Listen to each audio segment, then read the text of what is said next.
Place à notre dernier invité, Benjamin Kratz. Je vous en prie, venez me rejoindre sur ce plateau. À présent, on reçoit un magicien qui a participé à La France, la célèbre émission Incroyable Talent. La France a un incroyable talent. Bonjour Benjamin, bonjour. On est ravis Merci de vous m'accueillir. recevoir. Un enfant du district, comme on les appelle, fan de plateau télé. On va revenir un petit peu sur votre parcours, mais la magie et vous. Comment vous êtes tombé dans la potion ? De la magie ? Oui. Ok. Tardivement, c'est il y a peut-être 7 ans, j'ai découvert une émission de magie très célèbre aux États-Unis qui s'appelle Penn and Teller Fool Us, qui était diffusée sur Netflix aussi. Et j'ai découvert cet univers à travers ces magiciens.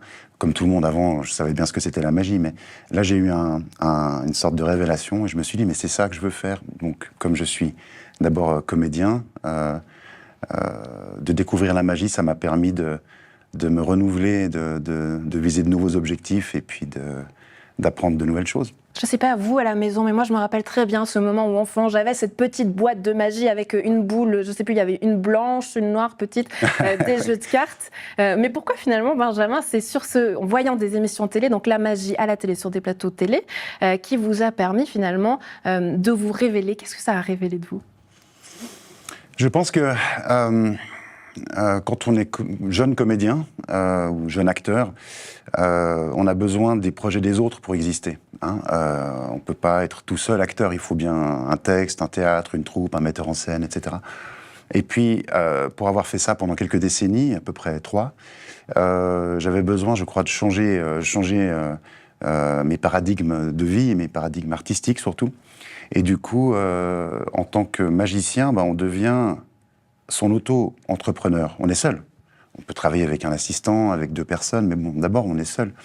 Et ce qui fait qu'on est son propre créateur, on décide quel tour on va faire, quel type de scénario on va faire, quel type de personnage on va se mettre à incarner, puisqu'un magicien, c'est un personnage, c'est un peu comme un clown qui se déploie à travers les années. C'est ce qui vous a plu dans cet art, parce que finalement vous avez touché un peu à tout, vous l'avez dit, vous êtes comédien, actuellement vous épaulez aussi des troupes dans la région, on le sait, à Nyon, oui. Vous avez fait partie d'un célèbre groupe de musique, finalement le magicien touche un peu à tout? Oui, bien sûr, avec le magicien on touche à tout, on touche tout le monde, et puis aussi ce qu'il y a d'assez sympa, c'est que si vous êtes, je sais pas, dans une salle d'attente, et puis quelqu'un vous dit, vous commencez à discuter ou dans un bar ou quoi. Qu'est-ce que tu fais? Moi, je suis comédien. Ah, ok, t'as joué dans quoi? Dans ci, dans ça. T'as vu? Non, j'ai pas vu, etc. Or, si je dis je suis chanteur, on va pas vous dire ah cool, chante-moi quelque chose. On est dans une salle d'attente quand même. Par contre, si vous dites je suis magicien, la personne vous dit tu peux me faire un tour? Oui. Et là, vous pouvez tout de suite vous faire plaisir en faisant votre art et puis impacter quelqu'un. C'est très immédiat comme ça. J'entends les téléspectateurs me souffler, Benjamin. Faites-nous un tour. Mais avec grand plaisir. C'est parti. Oui. Qu'est-ce qu'on fait? Ok, alors... Là, je me suis imposée à vous, Benjamin. Non, mais c'est super, c'est parfait. Donc, vous m'avez testé avant, c'est ça? Je vous ai un peu mis sur quelque chose, et puis je me suis dit que vous étiez une spectatrice plutôt enthousiaste, mais analyste. Voilà. Dans ma tête, j'ai 5 catégories de spectateurs. Et bon, je ne vais pas trop déployer ça, parce que on va faire ce petit tour. Oui. C'est de la psychanalyse, c'est de l'analyse du langage non verbal. On est dans les domaines des neurosciences. Si je danse un peu, je vous trouble? Énormément, oui. On me dit ça à chaque fois, ça fait plaisir. Ah ouais, non, mais c'est votre vie, si vous voulez danser. Si on a de la musique en régie, pourquoi pas? Lancez-nous de la musique pendant le tour. Ça changera peut-être ça. C'est parti. Ok, Andrea. Alors, j'ai ici un jeu de cartes. Je vais vous demander, Andrea, de les mélanger. Je suis très maladroite, Benjamin. C'est très bien. Pas de problème, je vous ai dit, c'est votre vie, vous faites comme vous voulez. Vous mélangez le jeu de cartes. On mélange. Et là, il est en train d'observer tous mes gestes, tous mes mouvements. Oh, voilà, j'ai perdu la carte, je le disais, je suis maladroite. Ok, donc on est d'accord, c'est vous qui avez mélangé. C'est moi qui ai mélangé. Ce qu'on va faire, Andrea, c'est que je vais essayer d'analyser votre langage non verbal. Je vous avertis déjà, je vais essayer de travailler sur les micro-expressions. Je vois tout qui bouge là, c'est terrible. Alors, je passe les cartes. Oui. Et puis, dès que vous voulez, vous me dites stop. Stop. Ça serait cette carte-là? C'est cette carte-là. On est bien, on est d'accord? Ce que vous allez faire, c'est que vous allez prendre cette carte, la mémoriser, vous pouvez la montrer aux caméras, et moi je vais me retourner pour ne rien voir. C'est votre carte, je ne dois pas voir laquelle elle est, d'accord? D'accord. On y va. Ça marche. Alors je vous montre la carte. C'est ici. Je me cache les yeux. On l'a tous vu, Benjamin, c'est bon. Ok, vous la remettez dans le paquet, où vous voulez. c'est-à-dire exactement où moi je veux. Non, je plaisante. Maintenant, votre carte, elle est à l'intérieur du paquet. J'ai l'impression, Benjamin, si j'oublie ma carte. C'est pour ça que vous avez quelqu'un en régie qui pourra vous dire non, non, non, non. Ça, c'est un des problèmes qui peut arriver. Ouais. Le spectateur oublie sa carte. Dans le stress, Le tour, il est mort. Ouais. Vous l'avez en tête, votre carte? Je l'ai en tête. Okay. Jusqu'ici, tout va bien. Andrea, je vais vous demander de mettre votre main ici, comme ça. Okay. Et puis cette autre main, pour l'instant, elle est bien ici. Je vais vous regarder. Vous allez me regarder. On se regarde. Je vais vous poser des questions. Allez-y. Mais attention, il ne faut pas me répondre. D'accord. Je pose des questions, il ne faut pas me répondre. Je réponds pas. Attention, c'est parti. On y va? On y va. D'accord. Donc, la notion de ne pas répondre... Non, mais c'est chaud, hein. C'est chaud, c'est clair, on est d'accord. Je ne réponds plus, je serai muette jusqu'à présent. Non, mais j'aime bien taquiner comme ça. Ok, on y va. Votre carte, est-ce qu'elle est noire? Est-ce qu'elle est rouge? Ouais, elle est rouge, hein. Ça s'est vu là et là. Je pars sur une carte rouge. Dans le rouge, on a du carreau et du cœur. Du carreau? Plutôt du carreau, hein? Ouais. Je pense que c'est... Je vais partir sur une carte de carreau. Donc là, je suis passé de 52 possibilités à 26, puis à 13. Maintenant, j'ai 13 cartes en tête, puisque je pense qu'on est sur du carreau. OK? Et vous me dites oui des yeux. Et vous me dites oui avec votre sourire. OK? Maintenant, on va essayer de trouver cette carte. La carte, c'est soit un chiffre, soit une figure, soit une lettre. La lettre A, pour As. Mais là, il ne parle pas beaucoup, donc je ne pense pas que ce soit un as, on est d'accord, c'est bien. Est-ce que c'est une figure? Ouais, ça c'est un peu trop joué, vous n'allez pas m'avoir comme ça. Non, non, bon. à mon avis, non, mais je vois quand vous fakez ou pas. Donc je pense que sur la figure, on va oublier, c'est plutôt un chiffre. Hein. Il y a un petit stress là, ouais, d'accord. Et puis on ferme la bouche parce qu'on n'a pas envie de l'avouer. Mais moi je vois ça, donc on va partir sur les chiffres. Attention, j'y vais. 2, 3... J'ai senti ma pommette. Vous avez vu ça? C'est elle. On l'a en gros plan. Hein. À chaque fois. On me le dit à chaque fois. Hein, ma pommette. Si quelqu'un peut faire quelque chose pour cette pommette-là, mesdames et messieurs, c'est celle-là. Merci Andrea. Moi, je pars sur le 3 de carreau. C'est juste. C'est le 3 de carreau? Pommette. Qu'est-ce que je vais faire de cette pommette? Merci Benjamin. Rasseyez-vous, je Avec vous en plaisir. prie. Un très joli moment en votre compagnie. On l'a dit, plusieurs plateaux télé et prochains challenge, en tout cas celui dont on va parler à présent, c'est la France a un incroyable talent. Comment ça s'est passé? Écoutez, le tournage s'est très bien passé.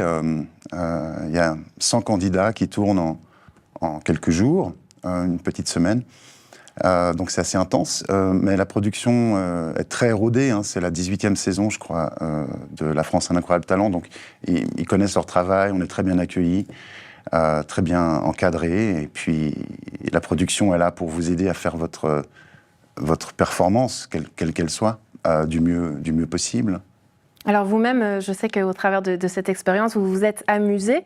Il y a des images où vous êtes dans la file, et là, vous vous prenez au jeu, en tout cas, vous faites prendre au jeu les participants. Est-ce que déjà là, les productions, vous regardez comment ça se passe un petit peu? Racontez-nous. Alors, en fait, ce qui s'est passé, c'est que j'ai tourné sur le plateau de La France a un incroyable talent, et puis ensuite, comme vous avez vu, je suis masqué, d'accord? Personne ne peut me reconnaître parce que je m'appelle Machine, mon nom n'apparaît pas, ni mon visage. Et puis, évidemment, en sortant, on voit tout ce public, à peu près 400 ou 500 personnes, puis on se dit, mais j'aimerais bien avoir ce contact avec eux, puisque sur scène, on est très très loin du public. Donc du coup, effectivement, à la fin du tournage, j'ai pris un cadreur, un ami à moi, et puis on est allé faire des tours de magie aux gens qui attendaient en fait d'entrer dans la salle. Et aussi, on a fait des tours à des personnes qui n'avaient pas pu entrer, leur billet n'était pas valable, ou ils n'avaient pas de billet, je ne sais pas. Donc c'était rigolo. Alors malheureusement, vous n'avez pas passé à l'étape suivante. Non. Mais Benjamin, qu'est-ce que ça vous rapporte de participer finalement à toutes ces émissions, outre l'expérience, le fait que vous partagez aussi votre passion, votre métier avec un public, avec un jury qui vous donne des retours. Mais on le voit chez nous concrètement aussi, médiatiquement. Les gens se mettent à vous appeler avant même que l'émission soit diffusée. Après, il y a toutes des contraintes aussi de confidentialité. Mais est-ce que réellement ça a un impact aussi sur votre carrière, sur votre métier? Oui, bien sûr, évidemment, bien sûr.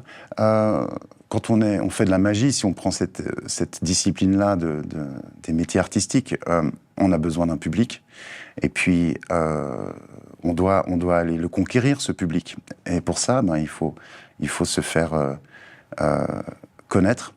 Par exemple, si on est simplement comédien, on a intérêt à se faire connaître des metteurs en scène, des directeurs de casting, etc. Vous en faites votre métier, hein, Benjamin, parce qu'aujourd'hui, vous donnez des formations aussi où vous dites comment participer à un plateau télé, quels sont les bons gestes à avoir. Tout à fait. C'est quoi? Comment on fait justement pour pouvoir et réussir à capter l'attention pour faire partie des plateaux télé, chose que vous réussissez très bien? Alors en fait, ça dépend à quel endroit on se positionne dans le processus de participer à une émission. Moi, j'ai écrit une série d'articles dans un magazine canadien-américain qui s'appelle Vanish Magazine, dans lequel je donne des conseils aux magiciens sur comment réussir une émission télé. Et puis effectivement, je commence et je me base sur mes échecs et mes réussites. Donc c'est un point de vue assez large.